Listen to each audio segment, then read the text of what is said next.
Hello, my name is Jason, and today we're going to take a look at interactive filters in SharpCloud. An interactive filter in SharpCloud is a button that is going to allow you to change dynamically what you are seeing on the view. So for example, I can see this timeline view here, and at the bottom what we have are some of our interactive filters. So should I click on the status attribute for ahead, I can see all of the projects that have a status of ahead. I can also start to use this to combine multiple filters and start to see just projects that are on track or ahead, while leaving out the ones that have not been started, are behind schedule, or complete. Now, we can add these interactive filters in one of two ways. If we don't have any interactive filters on the view, we can come to something that looks like this, where we have no filter bar at the bottom, and I can simply come to my view setup, select filters, and under interactive filters, I can come to configure labels, and right from here, I can start to choose the interactive filter I'd like to apply.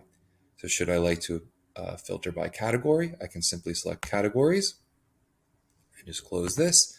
And now I have a filter at the bottom that shows me the categories where I can simply click into them and start to just choose to see specific categories on the view. Once we have this filter, if I come back to a view that looks like this, we can start to manipulate it actually right through our right-click menu.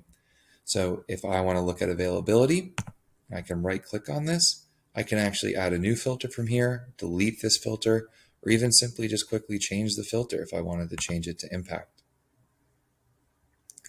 The last thing that I want to cover with filters is how we can actually start to order by them and what information they're actually giving us. So if I want to, I can right-click on status, and I can apply this attribute to maybe item background. What we'll notice is the background of this filter has now shifted to represent the color of the label, and I can see that right here on the view. If we wanted to go ahead and change this to border,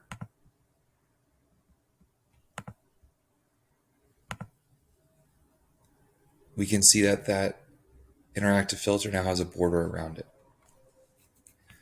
The last thing I want to touch on with filters is that we can view these in two styles. One is where they're expanded, which gives us a count of the items that have that property, or we can collapse them using this button right here in order to have a more collapsed and more controlled point of view, where now our filters are shown in a list format. But again, we can still see if this is bordering by or background by within that field. So that's everything we're going to cover today regarding filters. If you have any questions, please don't hesitate to reach out to a member of the SharpCloud team.